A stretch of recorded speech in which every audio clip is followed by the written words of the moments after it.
Buenas tardes, una nueva emisión del Gano del Sistema. Los textos los encontrarán en reconquistatv.blogspot.com y una vez allí contenidos programas. Todos los videos de YouTube se suben automáticamente a Odysee. En los comentarios está el enlace. También los encontrarán en el blog en link videos. Todos los videos se suben en bloques separados al canal de Telegram, el Gano del Sistema TV, con mayúscula y separado. Bueno, no sé si estos temas le interesan a la gente. Lo que sí somos muy pocos quienes los difundimos. A algunos le podrá parecer extenso, pero es demasiado importante para reducirlo a 3 líneas. Y al que le parece largo es que no le interesa a la Argentina. Esto que voy a decir ahora fue publicado el 24 de septiembre de este año en un sitio de QAnon, es decir, vinculado directamente a Trump. Textual. Milei negocia presencia militar de Estados Unidos en Argentina a cambio de ayuda financiera. El gobierno de Javier Milei estaría dispuesto a permitir operaciones militares de Estados Unidos en la base naval de Ushuaia a cambio de asistencia económica para afrontar pagos de deuda que superan los 8.000 millones de dólares. El acuerdo incluiría la presencia operativa de fuerzas estadounidenses en Tierra del Fuego y la cancelación del swap con China, en un intento por contrarrestar la influencia asiática en la región. La negociación se habría discutido en el reciente encuentro entre Milei y Trump en Nueva York, donde el mandatario estadounidense reiteró su respaldo absoluto a la gestión y posible reelección de Milei. Sin embargo, para concretar la llegada de tropas, el Congreso argentino debe aprobar una ley, algo complejo dado que el oficialismo no tiene mayoría. Y esto lo dije la semana anterior, yo. Entonces podemos pensar que lo que está pasando en el país es una estrategia electoral. ¿Y si esta incertidumbre económica y la disparada del dólar está programada para crear miedo en la población? A ver si se entiende. Se acusa a los legisladores de hacer un golpe de Estado y que el kirchnerismo está detrás. El mensaje es claro. Si antes de las elecciones pasa algo, ¿qué puede ocurrir si el gobierno las pierde? Eso dije en el programa anterior. Ahora este plan está comprobado que es cierto. Y escuchen esto. Milei viaja a Estados Unidos con la escupidera y se reúne con Trump, al que no le importó juntarse con un estafador y coimero. La foto de ambos simulaba el cónclave de Al Capone y el pibe cabeza. La imagen de Milei exhibiendo orgulloso el tuit impreso de Trump es la síntesis del arrastre y la sumisión. Es de alguien que se hace orgulloso en Argentina y se arrastra en Estados Unidos. Y el arrastre consumado, el tuit, se lo entregó Milei a Trump, no al revés. Es una vergüenza. Lo que van a firmar es la declaración del final de la Argentina y el comienzo del plan de secesión territorial diagramado en 1897. Vamos a analizar cómo se llega a esta reunión. La conexión con el gobierno argentino del secretario del Tesoro Scott Bessent es el viceministro de Economía de Caputo, José Luis Daza, nacido en Chile. Se conocen desde hace años que trabajaban ambos en un fondo de inversión. ¿Se dan cuenta que no existen las casualidades y está todo programado? Cuando Bessent creó su propio fondo de inversión, quiso llevarse a Daza, pero este lo rechazó porque ya era director del fondo donde estaba. Entonces comenzaron a hacer negocios juntos. Bessent vino a Buenos Aires hace unos meses. Estuvo un par de horas y regresó a Washington. Algo nada común, ese viaje relámpago. Cuando Bessent habló con Trump, al regreso, lo convenció por su relación con Daza y le dijo a Trump lo siguiente: Daza es un experto en hacer plata cuando todos están perdiendo. Esto, como dije al principio, es el final de un plan estratégico sobre nuestro país de larga data, que comenzó en 1897 como el Plan B, que se postergó mientras se consolidaba el Plan A en Medio Oriente. Y escuchen esto, porque esto es gravísimo, y esto no lo escuché en ningún lado yo. Si llega a ganar Milei, la ayuda tiene sus condiciones. Esto quiere decir es oficial. El apoyo incluye no solo swap y compras de deuda, sino también una narrativa clara que consiste en frenar a los especuladores y sostener el modelo libertario de Milei. Esta nueva postura marca un giro frente a las declaraciones del lunes, cuando se hablaba solo de deterioro económico. Ahora, según el Tesoro, Argentina está bajo ataque y Washington se alinea como aliado directo en un escenario que podría escalar aún más si no hay estabilidad política en las próximas semanas. La información va más allá de los mensajes previos. No se trataría solo de apoyo financiero, sino de una respuesta política y estratégica ante un posible intento de desestabilización. ¿A dónde apunta Trump? Si habla de especuladores, son de la cofardía suya y de Milei. Son los únicos que tienen poder de fuego económico para mover el tipo de cambio y la bolsa. Por lo tanto, la desestabilización solo puede venir de allí. ¿En qué quilombo nos quieren meter?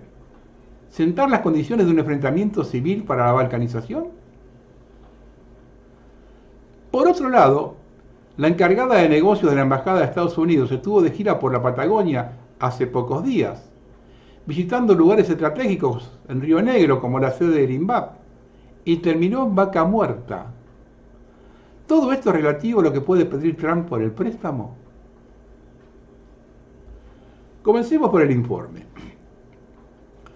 Después de Caseros, comenzó el control económico sobre la Argentina. Tuvo un tropiezo con Irigoyen, que fue solucionado con el golpe de 1930, y se encarriló con el Tratado de Coloniaje firmado con Inglaterra. Pero todo se fue de cauce con la aparición del peronismo en 1945. Vamos a decirlo, no por Perón en sí, que no era revolucionario, sino que durante su gestión se liberaron fuerzas nacionales que estaban ocultas y eran un remanente del radicalismo de Irigoyen. El sistema tuvo que tolerarlo mientras se acomodaban las cosas en la posguerra. A partir de 1955 comenzó la corrección, pero se encontraron con un movimiento nacional que había calado hondo en la sociedad, y su destrucción no fue fácil. De hecho, aún hoy, 70 años después, está presente y tiene mucho peso. Vamos a relatar lo que ha logrado el régimen hasta ahora y cuáles son sus planes futuros. Van a comprender cómo nuestros enemigos avanzan todos los días y voy a unir piezas que parecen sueltas, pero son eslabones de una cadena. Vamos primero con los contrapesos que había establecido el peronismo. Nacionalización del Banco Central, del comercio exterior, de los recursos naturales, dirección de la economía, planes de infraestructura estratégicos, pago de la deuda externa, fortaleció la soberanía alimentaria, potencia la industrialización y resalta los valores cristianos, a pesar de tener en contra la Iglesia Católica. El golpe de 1955 es promovido por la Iglesia Católica, las logias masónicas, la sociedad rural, los consorcios multinacionales, los medios y payos como La Nación, la CIA y otros servicios de inteligencia. ¿Saben a cuáles me refiero? Su accionar deriva de la Revolución Libertadora, afiliación al Fondo Monetario, que esclaviza la economía comenzando a tomar deuda externa y se saquean los recursos.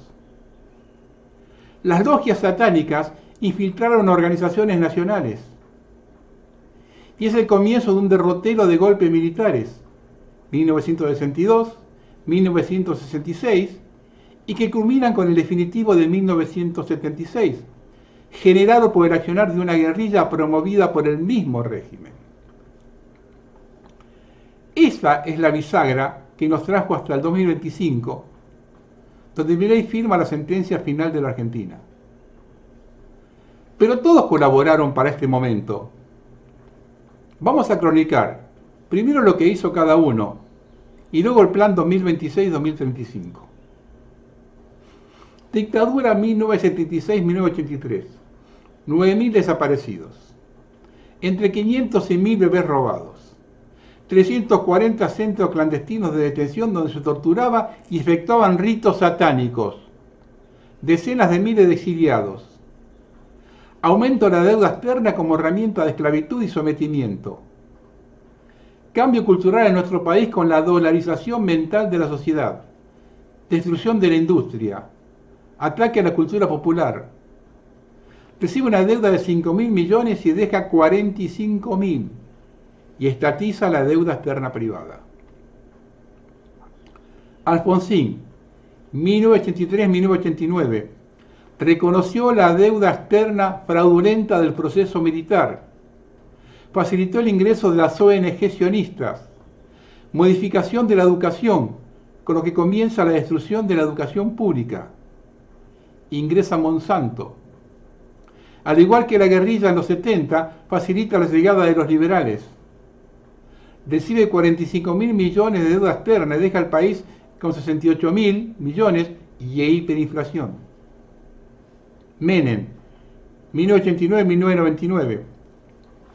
Desguace del Estado, privatización de las empresas públicas, nueva ley de minería, se potencia la presencia de Monsanto, encubrimiento de los 2 atentados en la comunidad judía, destrucción de la industria, segunda modificación de la educación pública, recibe 68.000 millones de deuda y entrega 146.000, a pesar de recibir 25.000 por privatizaciones.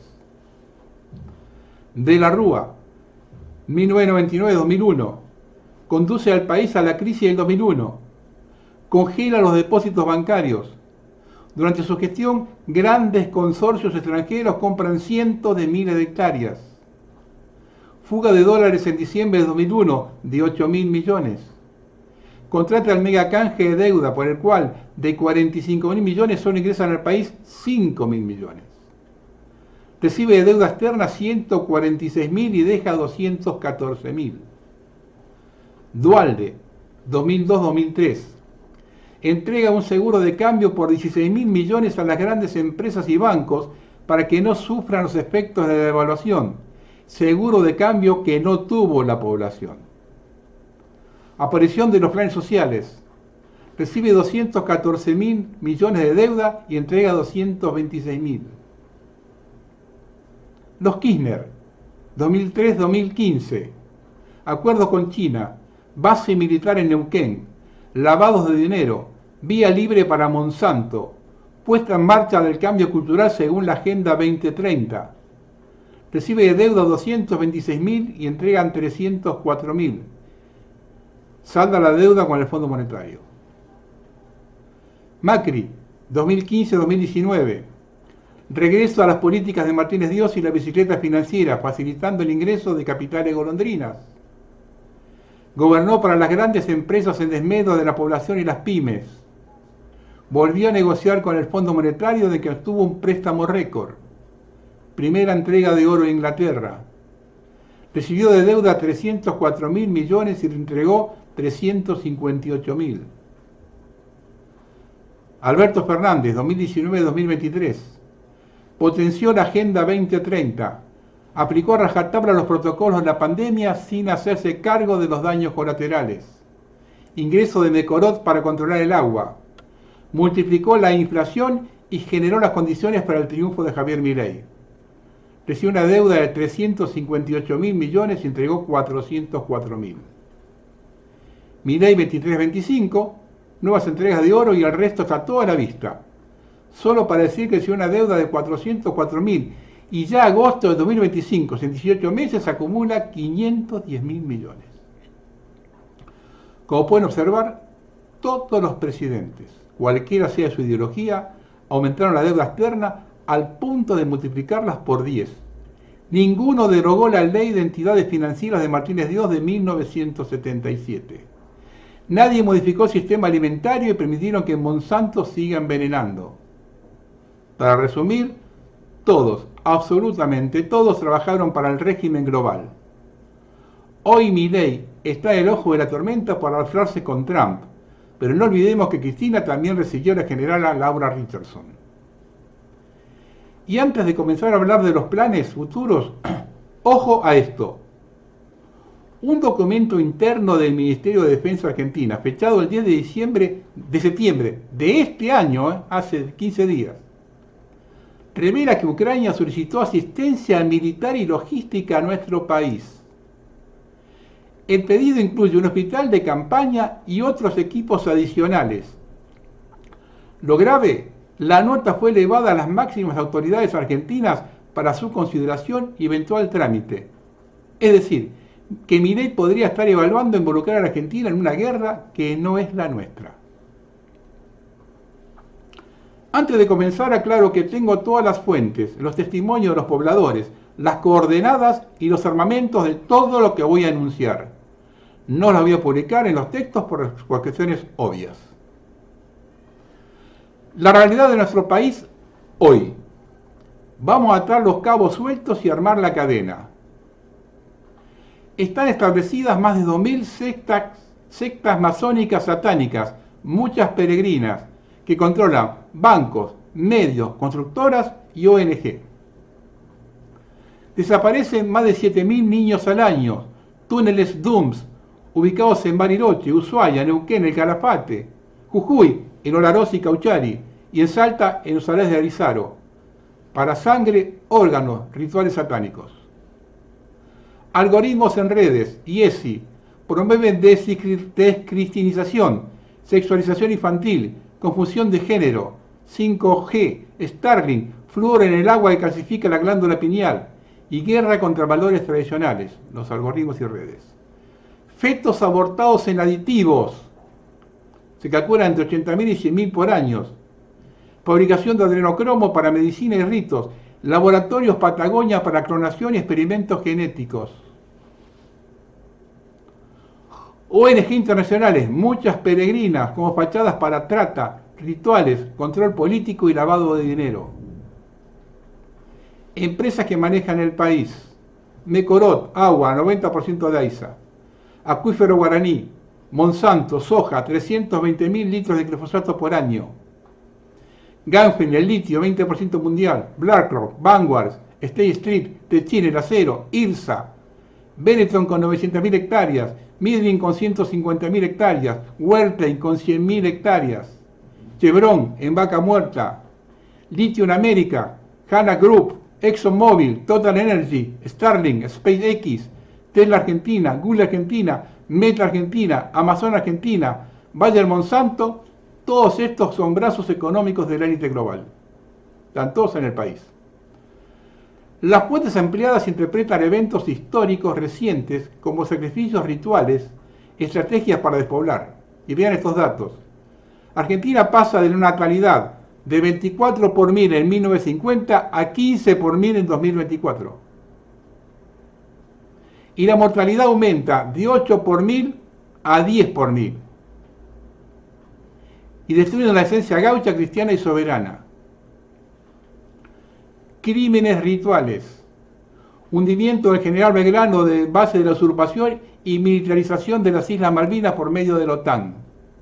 AMIA, ritual para control de inteligencia, generar miedo social. Cromañón, ofrenda satánica para atacar la juventud. Submarino a la San Juan, ritual submarino, ocultar bases en la Patagonia. Trata de personas, 7.000 a 15.000 desapariciones por año a diversos destinos del Medio Oriente, Europa y Estados Unidos. Niños para rituales, sangre y órganos. Élite pedófila global. Pérdida de población joven, miedo social. Drogas, narcotráfico, 12-15% población adicta. Rutas, Salta, Jujuy, Formosa, a puertos de Rosario, Buenos Aires, Mar del Plata. Carteles ligados, Mossad, CIA. Adicciones para control mental, rituales con adictos, infertilidad, mortalidad, 12.000 a 15.000 por año. Glifosato, cáncer, 20% población rural, tiroides, 15%, Esterilidad, 35% mujeres rurales, 20% hombres. Contaminación acuíferos, el puente del Guaraní. Envenenamiento ritual, natalidad, enfermedades crónicas. Mercado, órganos. Ley Husting facilita donación, órganos vendidos, clonación Patagonia, rituales con partes humanas, clonación satánica, sacrificios niños ancianos, emigración. La ESI, vulgarización, hormonización, mutilación, pornografía escolar, hormonas, mutilación, 12.000 a 15.000 casos entre el 20 y el 24. Confusión sexual, destruir familia cristiana, rituales satánicos, destruir valores gauchos. Clonación, manipulación genética, mosquitos Gates, dengue, 2024, 2024, 50 a 70.000 casos. Los organismos genéticos modificados, la soja, maíz, 70% de cultivos. Laboratorios Patagonia para híbridos, clonación ADN indígena, híbridos satánicos, control genético, enfermedades genéticas, infertilidad. Flúor en el agua, control mental, apatía espiritual, 90% de distritos urbanos está controlada el agua. Ritual bloquear espiritualidad, estupidización, emigración. Chemtrails, bario, aluminio rociado, 12.000, 15.000 vuelos por año. HARP, causa sequías, inundaciones. Bario, aluminio, causan cáncer. Alzheimer, 10% expuesto. Envenenamiento, control climático. Veamos ahora los planes y las actividades ya en desarrollo. Ushuaia, base militar conjunta, Estados Unidos e Israel. 1.500 a 2.500 soldados. Drones, misiles, almacenes para 5.000 o 7.000 colonos, pista de aterrizaje, búnkers, para capacidad para 2.000 a 3.000 personas, tecnología Starlink 5G. Búnker de Joy Lewis en Lago Escondido y en las tierras de Benetton, que tiene 900.000 hectáreas, solo 200.000, miden en 150.000, Hueten 100.000, ya se están construyendo allí. Almacenes para 10 a 15.000 élites. Pista de aterrizaje privada. Provisiones para 5 o 10 años. Tecnología militar. Bariloche. Mochileros peregrinos. 3.000 a 4.000. Cartografía en acuíferos. Túneles conectan con Chile. Laboratorio clonación. Cerro Catedral, Lago Regulapí, Yao, Lago Mascardi. Sismo por excavaciones. Campamentos para 50 a 100 personas. En Chubut, en Esquel y en Trelew, campamentos militares de 200 a 400 soldados, drones, vehículos blindados. Neuquén, Vaca Muerta, Añelo, bases de cubierta, 600 a 1.200 soldados. Protegen el shale gas. Túneles para trata, laboratorios clonación, torres 5G, Starlink, 20 a 30 torres. Camiones blindados, 20 a 30. Jujuy, Olaroz y Cauchari, y Jama. Campamentos de 200 a 400 soldados protegen minas de litio. Asesoramiento del Mossad. Tecnología Starlink 5G. Helicópteros. Las comunidades denuncian guardias extranjeros. El Salar en Salta, el Salar de Arizaro, bases mineras, 50 a 150 soldados. Litio. Túneles conectan con Chile. Tecnología militar. Estimaciones detalladas. Según una fuente, 4.000 a 6.000 soldados en la Argentina en 2025, disfrazados como asesores, turistas, guardias privados de Ushuaia, Bariloche, El Calafate, Chubut, Neuquén, Jujuy, Salta. Proyección 40.000 a 60.000 para 2030, tras pacto Milei, Estados Unidos e Israel. Según otra fuente, son 1.800 a 2.500 en Ushuaia, en la base militar, 1.200 a 1.500 en las minas de Jujuy, 1.000 a 1.200 en Bariloche por cartografía, 800 a 1.000 en Neuquén, en Vaca Muerta, 300 a 500 en Salta, 200 a 400 en Chubut, 2.500 a 4.000 contratistas de Blackwater, DynCorp, Academy y Triple Canopy. Ojo con esto, ¿eh? Y una tercera fuente dice 3.000 a 4.000 mochileros militares en Patagonia, 200 a 400 por campamento minero en Jujuy y en Salta, y 150 a 300 en Vaca Muerta, tecnología militar. Difieren las cantidades, pero las tres fuentes toman en cuenta que ya están instalados acá. Todo esto está avalado por el testimonio de los lugareños. Búnkers. En el Calafate y en Chubut, 50 a 70 buques subterráneos, capacidad de 2.000 a 4.000 personas cada uno. Energía solar, agua, almacenes para élites, pistas de aterrizaje, provisiones para 5 a 10 años de tecnología militar. En Ushuaia, estas cosas están entre haciéndose y ya son los proyectos. Ushuaia, búnker militar en base naval para capacidad para 2.000 a 3.000 soldados. Almacena armas, drones, provisiones conectados a túneles, tecnología Starlink 5G. Neuquén, 20 a 30 búnkers en vaca muerta, almacenes de gas, tecnología militar, capacidad 1.000, 2.000 personas.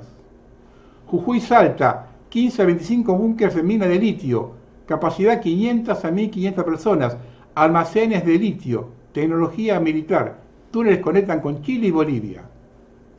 Y la Antártida, 5 a 10 búnkers planeados para 2026-2035, en base Esperanza, Marambio, Belgrano 2, capacidad 2.000 a 3.000 personas, almacenes con hidrocarburos, agua y tecnología militar.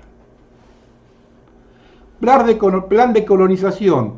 Fuentes sostienen que se planean trasladar 1.500.000 a 2.500.000 de colonos en la Patagonia y la Antártida entre 2026 y 2035, como tras de los conflictos de Medio Oriente. Las áreas claves son las tierras ya compradas, detalladas más arriba. Cronograma.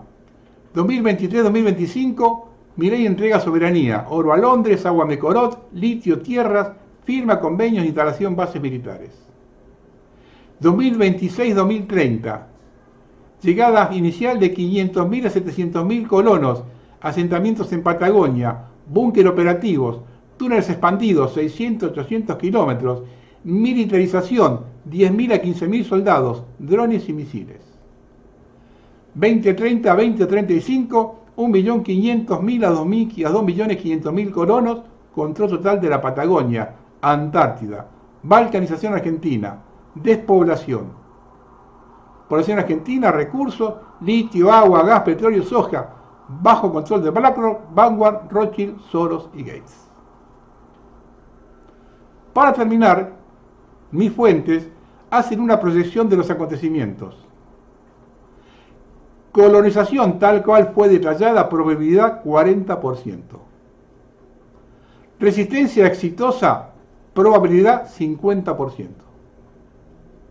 Conflicto prolongado, probabilidad 10%. Esto significa una guerra civil larvada, enfrentamiento entre milicias gauchas, indígenas y guardias invasores. Esto es el detalle de lo que viene para la Argentina. Alguien les avisó.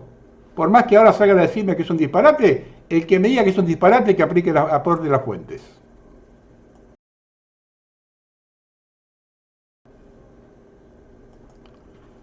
El 13 de julio pasado, se cumplieron 25 años, cuando el entonces juez federal Jorge Ballesteros firmó un histórico fallo de más de 100 páginas.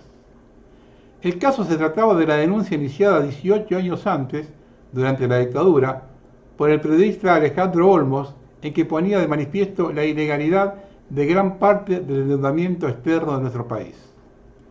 La sentencia comprobó 477 delitos cometidos en la toma de la deuda externa, en la cual estaban implicados grupos económicos y funcionarios de alto rango de la dictadura, entre ellos el ministro Martínez Dios. El magistrado resaltó sobre las irregularidades que no se tuvo reparos en incumplir la Carta Orgánica del Banco Central, se facilitó y promulgó la modificación de instrumentos legales a fin de prorrogar a favor de jueces extranjeros la jurisdicción de los tribunales nacionales inexistentes resultaban los registros contables de la deuda externa. Las empresas públicas, con el objeto de sostener una política económica, eran obligadas a endeudarse para obtener divisas que quedaban en el Banco Central, para luego ser volcadas al mercado de cambios, y se ha advertido también la falta de control sobre la deuda contraída con avales del Estado por las empresas del Estado. Sigue Ballesteros. El país fue expuesto desde 1976 bajo la voluntad de acreedores externos. La existencia de un vínculo explícito entre la deuda externa y la entrada de capital externo de corto plazo y altas tasas de interés en el mercado interno y el sacrificio correspondiente del presupuesto nacional desde 1976 no podía pasar inadvertido para las autoridades del Fondo Monetario que supervisaban las negociaciones económicas. ¿Se dan cuenta que esto es ilegal por donde se lo mire? Te agrego algo. Cuando Ballesteros lo remite al Senado para ser tratado, entra por mesa de entradas y se iba a debatir si se trataba sobre tablas o se mandaba a la comisión. El día que se iba a dar el debate en el Senado, ese día renuncia Chacho Álvarez. Y a partir de allí, con semejante escándalo, no se habló más del tema.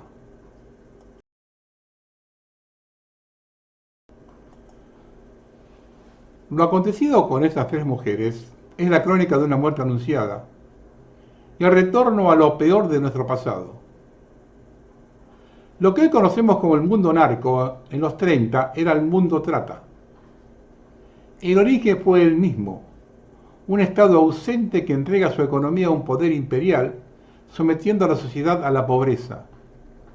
No existen espacios vacíos, siempre alguien los llena. Hoy el narcotráfico genera el trabajo que destruye el Estado, y hasta provee la comida de los merenderos abandonados por el gobierno. ¿De qué nos asombramos? Esto que aconteció era previsible, y nos quieren convencer que lo combaten arrestando un perejil en La Quiaca, cuando los que manejan el negocio están a 30 kilómetros de La Rosada, en la Venecia argentina. En lugar de buscar allí, usan el tema en la campaña electoral. Una infamia. En 1939 asesinaron a un senador en una sesión parlamentaria en pleno recinto. Y mal que les pese, la aparición del peronismo cortó con esa situación de pobreza. Hoy lo veo difícil por dos circunstancias. Primero, porque la población no percibe la realidad y se deja llevar por los mensajes de una clase dirigente terminada. Y segundo, porque los dirigentes peronistas actuales son parte del problema. Pero fundamentalmente porque todos, absolutamente todos, son financiados por los que hay que combatir, algunos directamente y otros indirectamente. Esto que pasó y que conmueve es una prueba del rumbo tomado por una sociedad que ciega camina hacia el precipicio. Un camino que iniciamos en 1976 y confirmamos en 1983. La solución la tiene el pueblo argentino el día que termine con la totalidad de la dirigencia actual y que compruebe que estamos ante un fin de ciclo. Termino con una anécdota que conté varias veces y que ahora toma realidad. En 1982, luego de Malvinas, cuando se vislumbraba el fin del gobierno militar, fuimos con mi padre a presenciar una conferencia de Alfonsín. Al final de la misma, en una reunión con varios oyentes, un abogado prestigioso en ese momento dijo lo siguiente: si Alfonsín quiere gobernar, tiene que arreglar con los narcos. Reitero, 1982. ¿Se entiende ahora?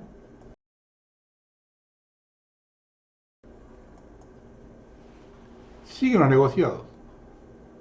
Armaron todo un circo por la baja de retenciones, cuando en realidad fue un negocio ofrecido por las cerealeras. Le ofrecieron a Caputo adelantar exportaciones a cambio de los dólares, ya que están desesperados por la falta de verdes. Liquidaron soja a futuro que aún no se sembró.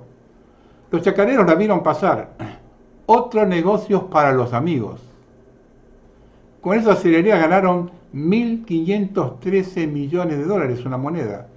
Pregunto, ¿las cerealeras tendrán el dato que la soja aumenta de precio el año que viene o viene de devaluación? Vean quiénes se quedaron con el dinero.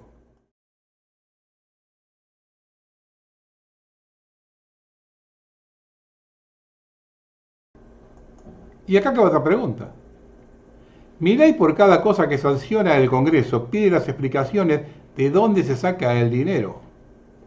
Entonces, Si tienen tan ajustado el equilibrio fiscal, ¿cómo van a hacer ahora con 1.500 palos menos? ¿Qué partida van a tocar? Pregunto, porque esos 1.500 palos es lo que costaba la ley de discapacidad por un año.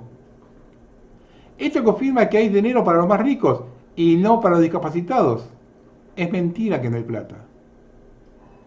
Si seguimos con el tema, Milei el lunes suspendió la ley sancionada por el Congreso por la discapacidad. Eso no lo puede hacer. Y es motivo de juicio político. Ahora hay que ver qué hacen diputados y senadores, porque si de juicio político se habla, estaban los 2/3. Si no se hace nada, significa que varios legisladores se dan vuelta. Es decir, no les importa un carajo que los tomen como forros. Y son cómplices. No darle bola al Congreso es un autogolpe. Milei se convierte en un gobierno de facto. Si los legisladores no reaccionan, ¿no los convierte en traidores a la patria? ¿Qué diferencia hay de esto con la delegación de poderes? Y la hipocresía del gobierno es increíble. El viernes dijeron que tenían los dólares suficientes para aguantar cualquier corrida. Y después le piden a Trump y bajan las retenciones. Lo de retenciones cero es una situación desesperada de debilidad ante falta de dólares. Con esa desesperación se fue a negociar con Trump atado de pies y manos para entregar a la Argentina a cambio de nada. Le puso precio a nuestro país. Valemos solo 20.000 millones de dólares. Y encima no los ponen, sino que su swag como el de los chinos. Y parece que después de las elecciones. Y parece que viene el tole tole otra vez. El viernes a mediodía volvió el cepo. No hay libre disponibilidad de retiro de dólares en las empresas. Y ojo acá, si con lo que le pidieron es un caso similar a México hace 30 años, agarrarse. Si Estados Unidos compra bonos argentinos y se convierte en acreedor, es como tener un usurero durmiendo en casa. Y lo peor, que a este cipayo dentro de un mes lo vota entre el 30 y el 40%. La culpa ya no es solo de Milei. Mientras tanto, Milei sigue de joda. Pocos días antes de las elecciones va a lanzar un libro que habla del milagro argentino, de su milagro. Lo curioso es que la editorial es de la más pequeña del mercado y el lanzamiento del libro es el Movistar Arena, que cuesta $100.000. ¿Quién lo paga? La droguería suizo-argentino. Sí, la misma de las coimas de discapacidad. No solo no tiene vergüenza, nos toman por lo que somos, una sarta de boludos. El miércoles pasado, como es un clásico, se reprimió a los jubilados. Hubo 10 heridos, 2 de ellos internados. Están envalentonados porque creen que como tienen a Trump detrás, eso les da vía libre para hacer cualquier cosa. Están equivocados como siempre. El nuevo ministro de Economía, Scott Bessent, dijo 2 cosas que se ve que no escucharon. Una es que se acabaron la quita de retenciones para el campo, así que los chacareros ya saben a quién votar. La otra es que busquen consenso para medidas económicas. A Patricia Bullrich se ve que no le avisaron, salió a repartir palos igual, salvo que piensen que todo entra por la fuerza. Con este tema del consenso, parece que lo que no entra hablando, entra con los colores de la bandera yanqui. Según algunos informantes, ya se observa un cambio de acciones de algunos legisladores que iban a arremeter contra el gobierno y ahora bajaron 2 cambios. No sea cosa que no los inviten a la embajada del 4 de julio. Una cosa es atacar a Milei y otra a Trump. Una muestra más de la calaña de nuestros políticos, su amor a la patria y la defensa de los intereses nacionales.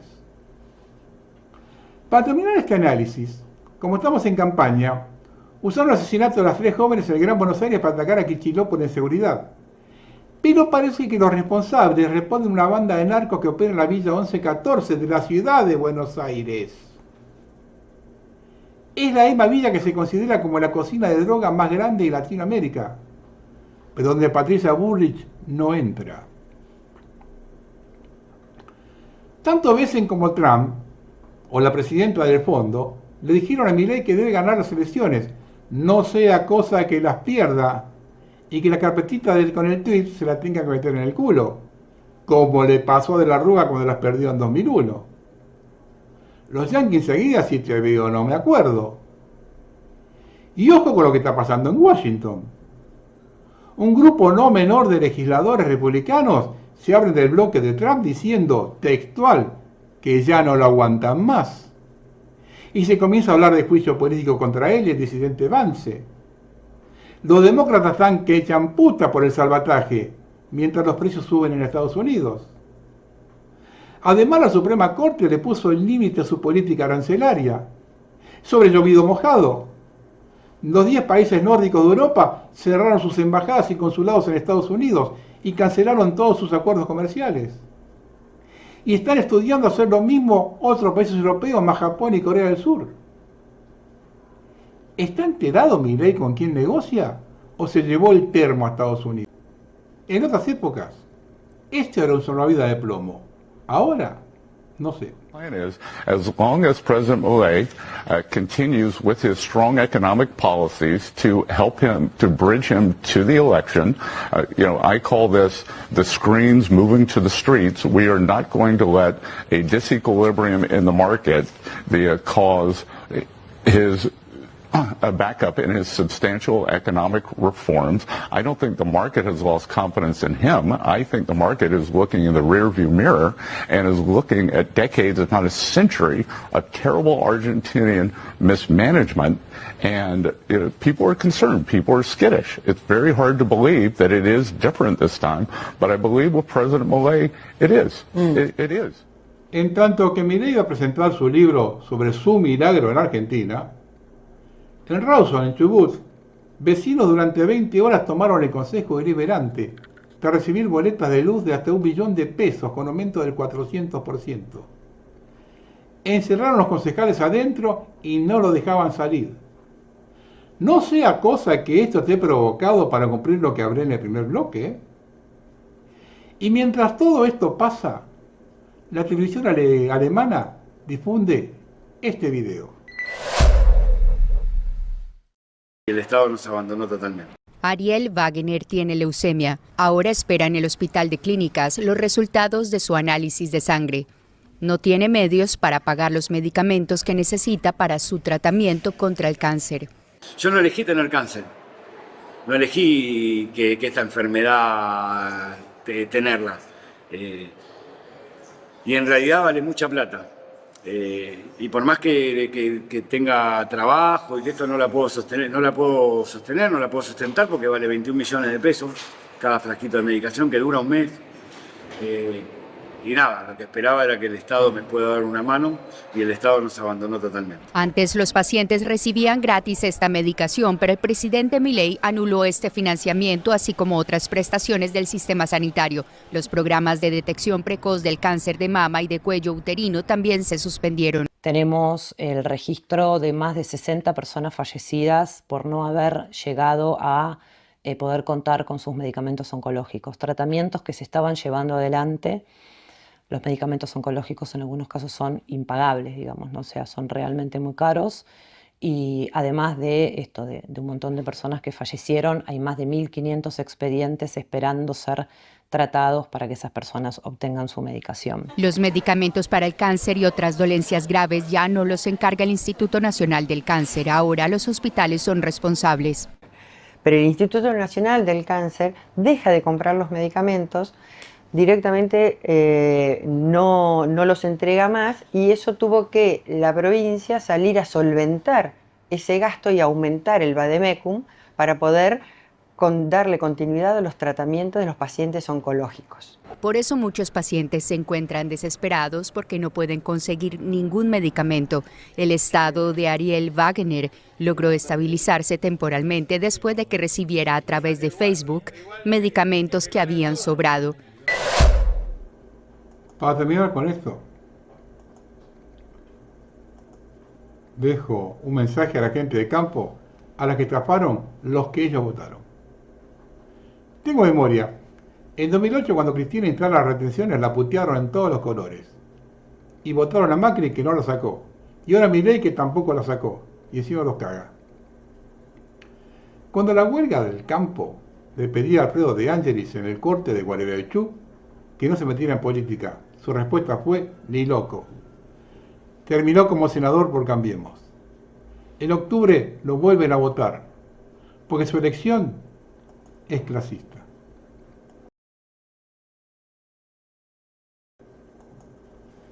Con el presidente de Colombia, Petro, no tengo puntos en común. Pero cuando habló en la ONU, dijo las palabras justas. Los narcotraficantes viven en Nueva York, París, Madrid y Dubái. Varios viven al lado de la casa de Trump en Miami. Muchos tienen ojos azules y pelo rubio y no viven en las lanchas donde caen los misiles.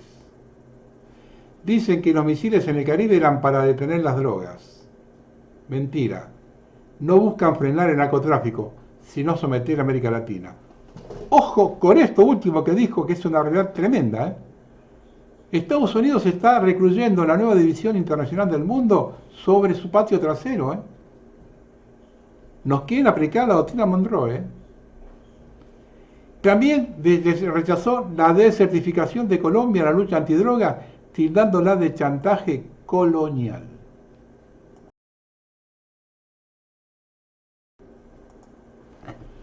Esta imagen que van a ver muestra al presidente Donald Trump y a Erika Kirk, la viuda de Charlie, en el funeral de su esposo. Él hace un gesto con la mano con el índice y el meñique extendido, que algunos interpretan como el signo de rock on o cuernos vinculado al cuernos del diablo.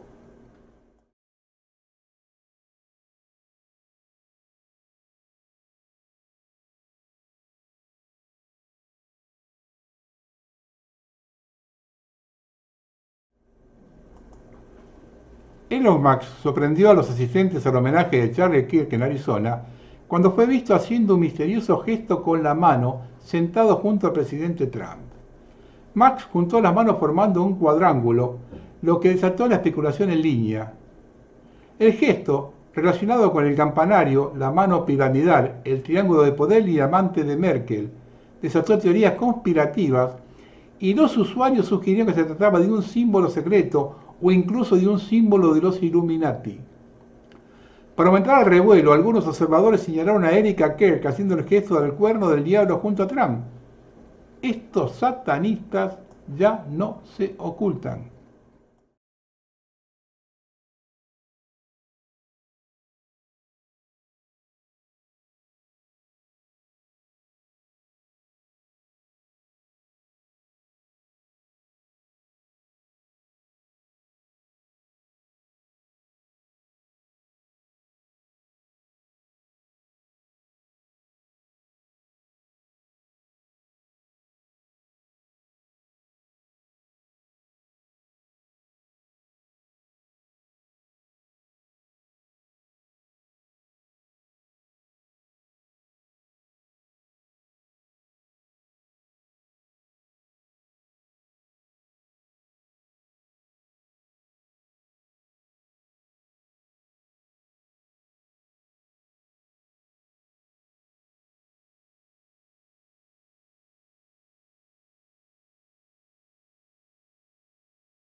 La Universidad de Pittsburgh admite que los corazones laten mientras se extraen riñones de bebés abortados para fabricar vacunas.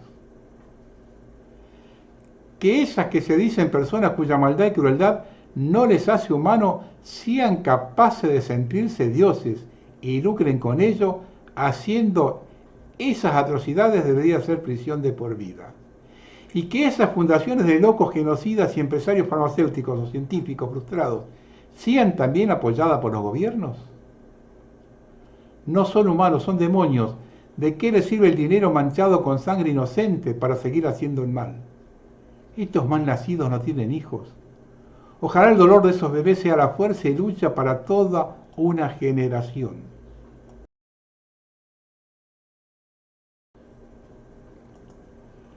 El futuro ya llegó y está aquí, y da miedo, ¿eh? Vietnam acaba de hacer lo que muchos gobiernos sueñan en silencio: eliminar 87 millones de cuentas bancarias de una sola vez. La razón oficial: prevenir el fraude y la ciberdelincuencia. La realidad: control total sobre cada transacción financiera. En cifra, 200 millones de cuentas en total, solo 113 millones permanecen activas tras la autenticación biométrica. Quienes no cumplen desaparecen del sistema literalmente. Project 06 no se trata solo de digitalización. Es control absoluto, huellas dactilares, reconocimiento facial, escaneo de iris, grabación de voz, e incluso ADN vinculado al sistema BNDate. Participar no es opcional. La estrategia es quirúrgica. Primero hacen que todo sea conveniente, luego lo hacen obligatorio. Sin biometría no hay banca, sin banca no hay vida moderna. Permisos de conducir digitalizados, tarjetas sanitarias integradas, todo bajo una entidad única y controlable. El momento lo revela todo. Funcionarios vietnamitas en Davos en enero de 2025 e inmediatamente después comienzan a cerrar cuentas no verificadas. La agenda global en acción, país por país. En Italia, mientras dormían en los sofás del Gran Hermano, el gobierno ya lo tenía todo preparado. Speed, con 40 millones de usuarios domesticados, una billetera digital operativa a partir de enero de 2025, con documentos de identidad digitales y permisos de conducir. Lo vendieron como una comodidad y las ovejas digitales aplaudieron. Documentos de identidad electrónicos obligatorios, tarjetas sanitarias en la billetera digital, accesos a servicios solo mediante autenticación biométrica, control total desglosado en pequeñas dosis diarias de simplificación. Y la gente mentalmente perezosa agradeció la prisión dorada.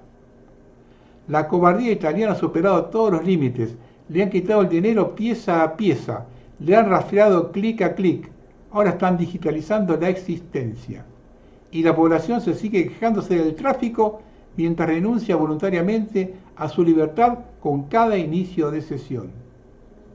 Vietnam da miedo porque es honesto, Italia más astuta, te vence emborrachándote en un presente eterno.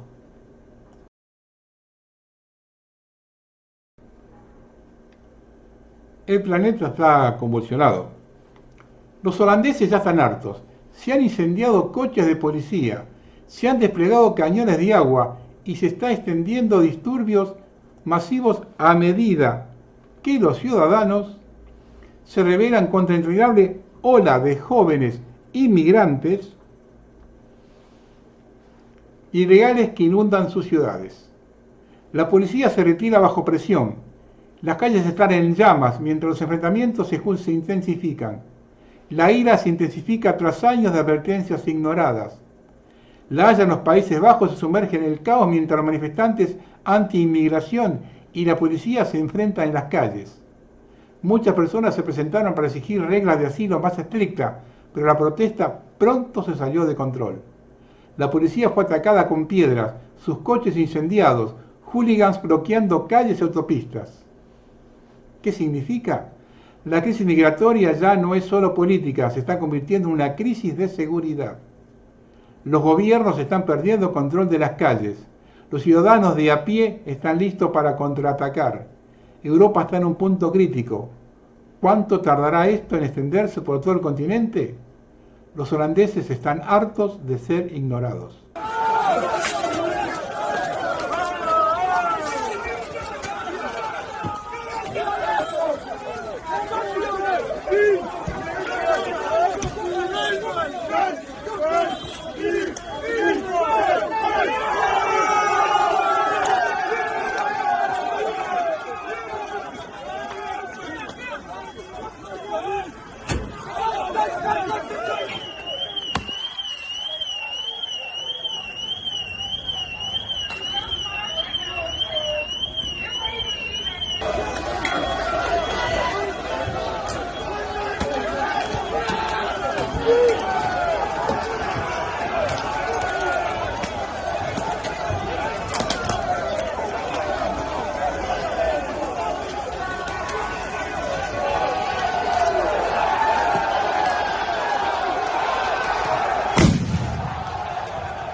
Filipinas estuvo al borde de otro levantamiento al estilo Nepal, mientras los manifestantes se enfrentaban ferozmente con la policía.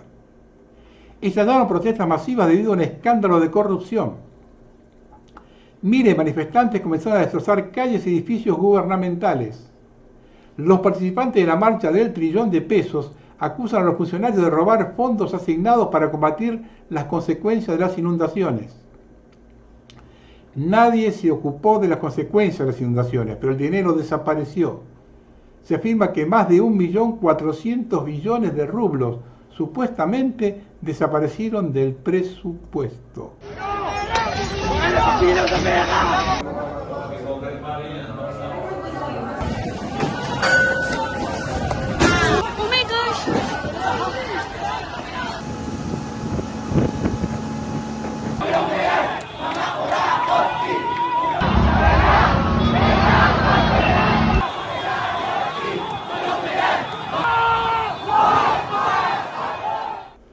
Las protestas en Lima, Perú, se enmarcan en una segunda ola de manifestaciones contra el gobierno de Dina Boluarte y el Congreso de la República, impulsadas principalmente por jóvenes de la generación Z, junto a colectivos ecologistas, animalistas, sindicales y organizaciones sociales. Estas se desarrollaron los días 20 y 21 de septiembre bajo el lema El pueblo se levanta, Día del Despertar Peruano. El saldo de los eventos incluye heridos, detenciones y denuncias de represión policial, generando alertas diplomáticas y debates sobre derechos humanos. Los jóvenes exigen la salida de la presidenta acusada de corrupción y de no avanzar en investigaciones por las 49 muertes durante las protestas previas del año 22 y 23.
Apoyen con su corazón blanco. Corazón blanco, porque tienen que restringirlo la transmisión. Ya antes nos han restringido. Compartan la información, estamos en vivo.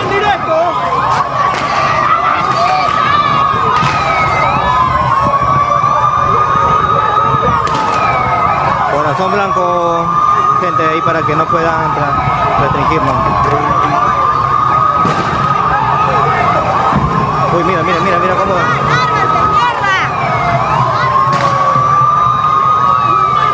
Recuerda que el segundo día de protestas contra el gobierno de Dina Boluarte en Lima dejó al menos 2 civiles y 7 policías heridos. Las marchas convocadas por la Generación Z provocaron bloqueos y desvíos del transporte público, incluyendo el metropolitano y buses urbanos. Los manifestantes, en su mayoría jóvenes, exigen la renuncia de la presidenta interina, reformas al sistema de pensiones y medidas efectivas en contra de la delincuencia.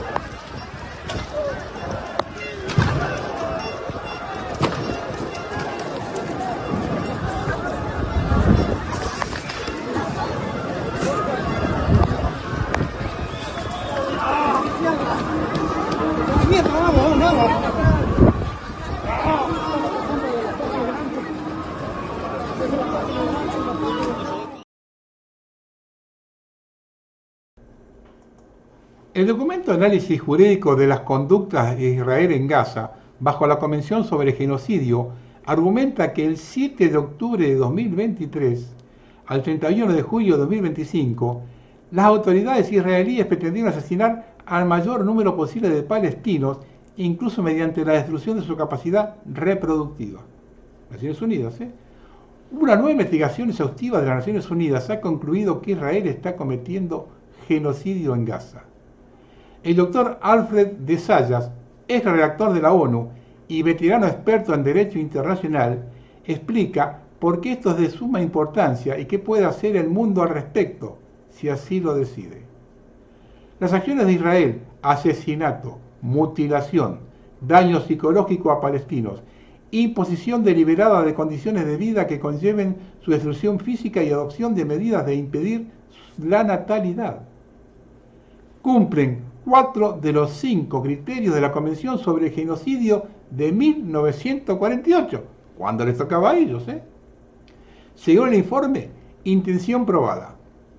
En esencia, afirma de Zayas, la investigación demuestra cómo las declaraciones de líderes políticos y militares israelíes demuestran la intención requerida en el artículo 2 de la Convención de destruir total o parcialmente la población palestina. El extenso informe demuestra que Israel está librando una guerra no solo contra los palestinos en Gaza, sino también contra la Carta de las Naciones Unidas y el derecho internacional en general, según el destacado observador jurídico. Los gobiernos que brindaron apoyo militar, económico, político, diplomático y propagandístico también son responsables, afirma Zayas. Estados Unidos, el Reino Unido, Francia y Alemania son cómplices de genocidio en virtud del artículo 3 de la Convención sobre Genocidio. Nos dejó fuera a nosotros. Opiniones de respuesta de la ONU, reconocimiento del Estado palestino, que lamentablemente no salvará vidas palestinas. Expulsión de Israel de las Naciones Unidas en virtud del artículo 6 de la Carta de la ONU. Poco probable, dado que requiere la aprobación del Consejo de Seguridad y por lo tanto de Estados Unidos. Revocación de la acreditación de diplomáticos israelíes en la ONU, como se hizo contra Sudáfrica en la década del 70, durante el apartheid. Fundamentalmente, esta medida no requeriría el apoyo del Consejo de Seguridad. La ONU cuenta con el marco legal para intervenir, utilizando la doctrina 2005 de la responsabilidad de proteger. La Asamblea podría adoptar una resolución de Unión por la Paz que autorice a las naciones a tomar medidas militares para detener el genocidio, eludiendo el veto del Consejo de Seguridad. Si las Naciones Unidas no actúan, resumió de Zayas, perderán la poca autoridad y credibilidad que aún les queda. Recuerden que los textos son las fuentes. Navi Pillay enfatizó que la comunidad internacional debe cesar el aumento de armas, el suministro de armas y el apoyo a Israel, garantizar la ayuda humanitaria y utilizar todos los medios diplomáticos y legales posibles para detener las matanzas. El ministro de Asuntos Exteriores israelí rechazó enérgicamente las conclusiones de la comisión, calificándolas de distorsionadas y falsas, y exigió su disolución. Israel ha lanzado una operación terrestre en la Franja de Gaza con el objeto de ocuparla, informa Axios, citando una fuente de liderazgo israelí. Según el periódico, la ofensiva comenzó el lunes y abarca todo el territorio de la ciudad. Axios especifica que Estados Unidos no obstaculizará las acciones de Israel. El secretario de Estado norteamericano Marco Rubio, en una conversación con el primer ministro Netanyahu, expresó su apoyo a la operación, pero Washington insiste en que concluya lo antes posible. El portal israelí Ynet informa que se dispararon 37 proyectiles en Gaza en 20 minutos. Ahora aparece Trump diciendo que Cisjordania no. Parece, Cisjordania no, Gaza sí.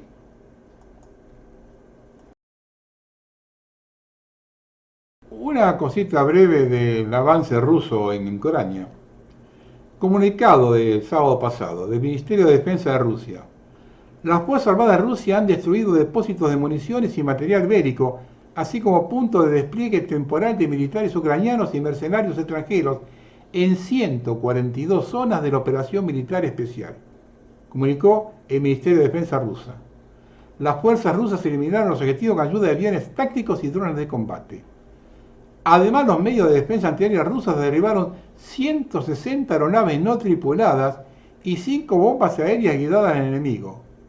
Las fuerzas de la flota del Mar Negro destruyeron también una lancha rápida ucraniana no tripulada. En total, escuchen, esto viene de Rusia. Desde el comienzo de la operación militar especial, Ucrania ha perdido 666 aviones, 283 helicópteros, 82.040 drones, 24.973 tanques y 8 vehículos blindados, así como 29.289 piezas de artillería y 41.170 vehículos militares especiales. Yo comenté en un programa en un momento a hablar de los aviones que Argentina había comprado a Dinamarca, que eran iguales a los que iban a ir acá a Ucrania, que yo dije, mientras yo no los vea acá, voy a pensar que los aviones están en Ucrania y están en dentro de estos que se cayeron. Hasta ahora, lo único que vimos acá nosotros, un prototipo. Bueno. Rusia ataca por primera vez la sede del gobierno de Ucrania. Hay al menos 3 muertos en Kiev.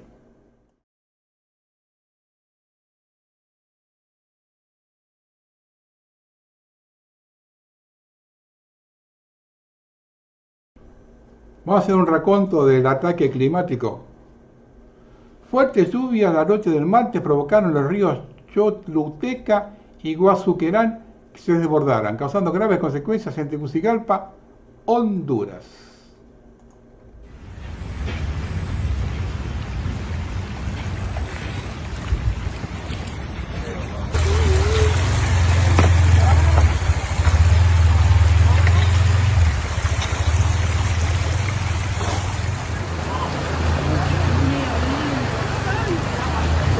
Hoy sí parece que vamos.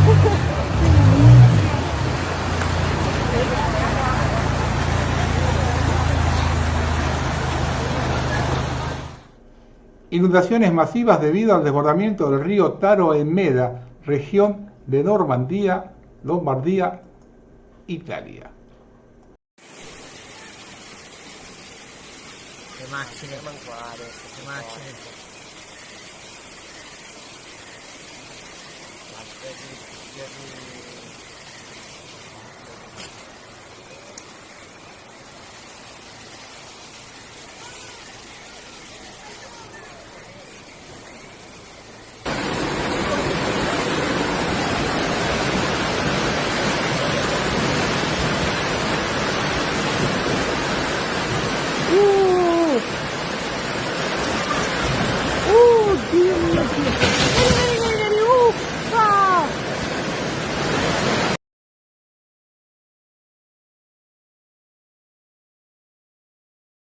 Da me non va, abbiamo qualche documentazione. El norte de Irán ha experimentado lluvias inusualmente intensas en los últimos días, causando inundaciones y la amenaza de deslizamiento de tierra. Según las estaciones meteorológicas, hasta la mañana del 22 de septiembre, la mayor cantidad de lluvia se registró en la provincia de Xinjiang, lo que llegaron hasta 220 milímetros en Irán.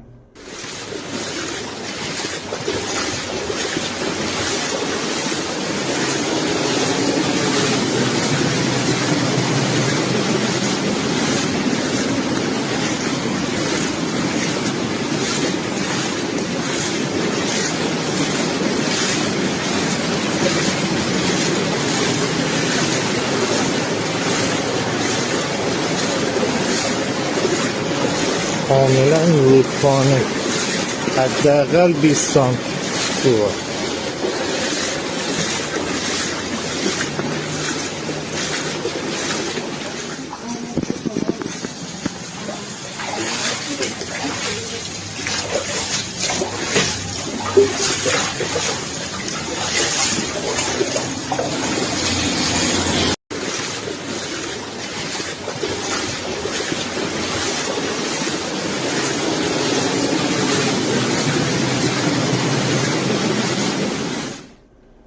Inundaciones importantes debido a lluvias extremas en Marsella, Francia.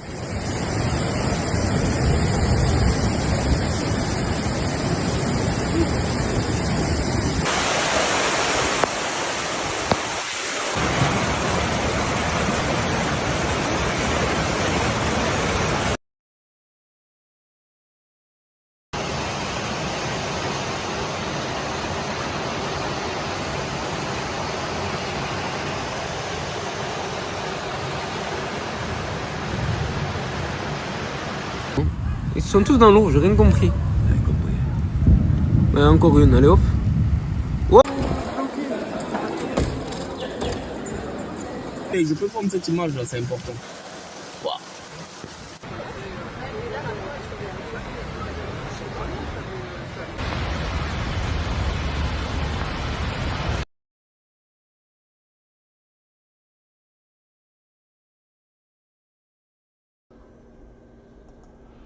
La televisión pública alemana revela el lado oscuro de la energía eólica. Las palas de la turbina son residuos tóxicos no reciclables.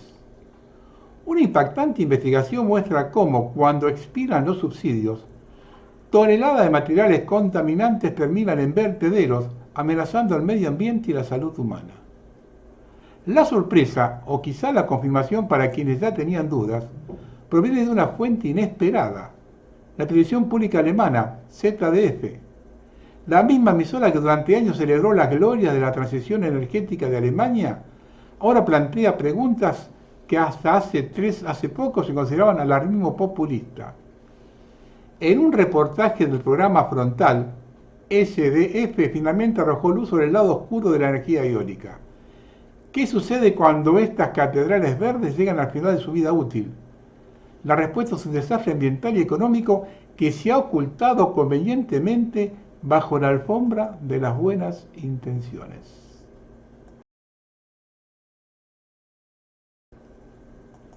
Algunas apostillas de un ciclo maravilloso. Escuchen esto. En 2020, el artista Simon Weckert en Berlín llenó un carrito con 99 smartphones, todos encendidos y con Google Maps abierto. Caminando lentamente por la calle, logró engañar a la aplicación haciéndole creer que había un atasco. Como resultado, Google Maps desvió los conductores de esa zona. La clave es que Google no se basa en cámaras para medir el tráfico, sino en datos anónimos de ubicación y velocidad de los teléfonos. Cuando muchos dispositivos se mueven lentamente por una carretera, el sistema interpreta la congestión. Esa información agregada se transforma en las líneas rojas, amarillas o verdes que vemos en los mapas. Lo interesante es que este tipo de experimento demuestra tanto el poder como la vulnerabilidad de los sistemas que se basan en datos colectivos.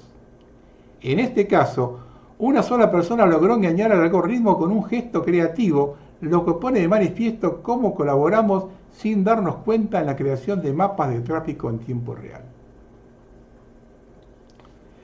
Estudiantes de Nepal recurrieron a la red neuronal en busca de asesoramiento para elegir un candidato a un puesto de liderazgo. El chat GPT analizó a 4 candidatos y recomendó a la expresidenta del Tribunal Supremo, Sushila Karki, destacando su capacidad para unir diversos grupos e implementar reformas. Listo, mañana nos meten información en el Big Chat y acá nos ponen al hijo de Milei. El director ejecutivo de YouTube admite que prohibieron millones de videos de COVID para proteger la narrativa de las grandes farmacéuticas. Bueno, dentro de esos millones hay varios míos. 5 países nórdicos anuncian que arrestarán a Netanyahu si entra en su espacio aéreo o aterriza en alguno de 2 países. Y el presidente Milei se reunió en Nueva York con Benjamin Netanyahu. En respuesta.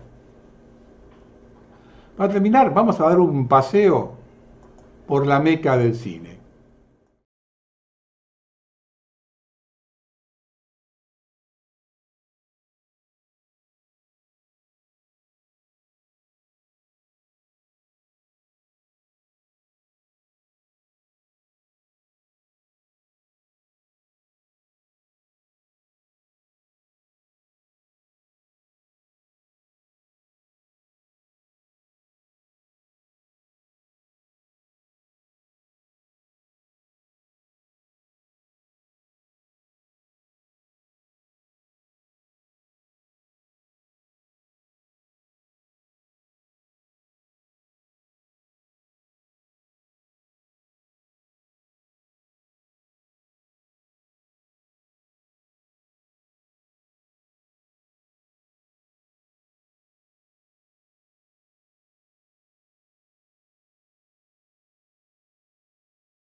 Vamos a terminar. El salario que nunca alcanza porque está diseñado para no alcanzar. Como la economía convirtió al trabajador en esclavo de fin de mes, el salario no nació para liberar al trabajador, sino para reemplazar la esclavitud con un método más barato y bueno, más cruel. Antes, en el feudalismo, el señor debía alimentar a sus siervos, darles techo, permitirles familia, mantenerlos con vida, para que pudieran seguir arando. Hoy no. Hoy el trabajador debe mantenerse solo, pagar su propia comida, su propia casa, su propia salud. La empresa ya no carga con el peso del esclavo. Transfirió la factura al propio esclavo. El salario es la ilusión de libertad que esconde una cadena más eficiente. Porque no basta con trabajar. Hay que perseguir el sueldo que siempre llega tarde y se evapora temprano. En Argentina lo sabemos bien. El salario mínimo apenas cubre una cuarta parte de la canasta básica. El trabajador se endeuda para sobrevivir. Millones trabajan en negro, con sueldos de hambre disfrazados de oportunidad laboral. La jornada se alarga cada día más y aún así no alcanza para vivir. Nos dijeron que el salario era progreso, que la modernidad era tener un empleo fijo, con recibo en blanco, afiliado a una obra social. Pero lo que hicieron fue disfrazar la explotación. Ya no son cadenas de hierro, son cuentas por pagar. Ya no son látigos, son intereses bancarios. La trampa es perfecta. Primero te pagan poco, luego te venden a crédito lo que tu salario no cubre. Te pagan con una mano, te quitan con la otra. Te obligan a hipotecar tu tiempo, tu cuerpo, tu futuro. Y una y otra vez nos repiten que hay que ser productivos, que si no alcanza es porque no trabajamos lo suficiente, que la pobreza es su fallo individual, no un diseño colectivo. ¿Qué libertad hay si el salario nunca alcanza? ¿Qué justicia existe si el trabajador siempre pierde? ¿Qué dignidad queda si cada día es una batalla contra la cuenta del mercado? El salario en realidad es la esclavitud moderna, una esclavitud mucho más rentable para el amo, porque ya no alimenta al esclavo, lo exprime hasta que se autofinancia su propia miseria. Antes al menos el siervo feudal le permitían tener familia, sostener un hogar. Hoy el salario apenas permite sobrevivir en soledad. Se trabaja tanto que no queda tiempo para criar, para amar, para soñar. Nos robaron hasta la posibilidad de reproducirnos con dignidad. El salario nunca fue neutral. Fue diseñado para dividirnos, para que cada trabajador compita con otro, para que aceptemos cualquier cifra con tal de no quedarnos sin nada. La amenaza del desempleo es el nuevo látigo y el miedo a la exclusión es la nueva cadena. Nos dicen que el mercado regula, pero lo que regula es la miseria.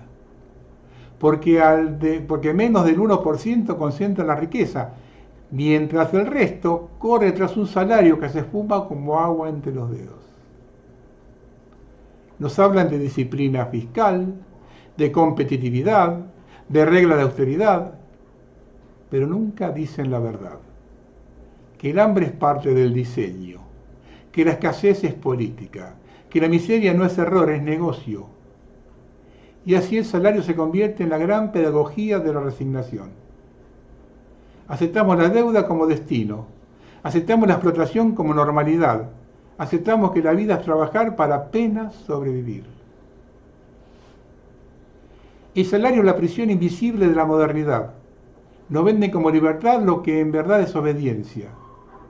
Nos hicieron creer que trabajar era vivir, pero vivir se volvió sobrevivir al trabajo.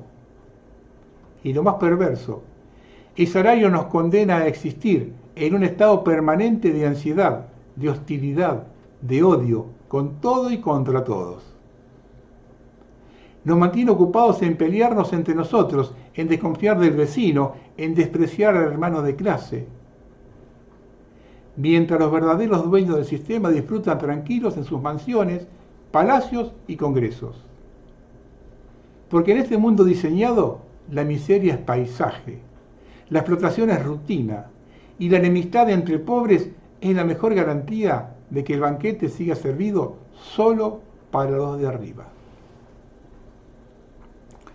Lo que hasta ahora ha sido nuestra casa, pronto será nuestra cárcel. Una conspiración global avanza hacia un gobierno mundial, controlado por élites financieras y corporativas. Sus objetivos son claros. Crear un gobierno centralizado dominado por unos pocos, imponer una moneda digital para dividir amos y esclavos, implementar un chip para controlar información y dinero, reducir drásticamente la población. El plan incluye 3 fases. Crisis financiera, epidemias que justifiquen el control digital y guerras regionales que conduzcan a una tercera guerra mundial. El desenlace, un mundo unificado bajo cadenas invisibles. No se trata de creer ciegamente, sino de atreverse a mirar más allá del discurso único. Censuran, ridiculizan y callan, pero tarde o temprano la verdad siempre encuentra su camino. El velo se rasga y lo oculto se vuelve evidente. Buenas tardes.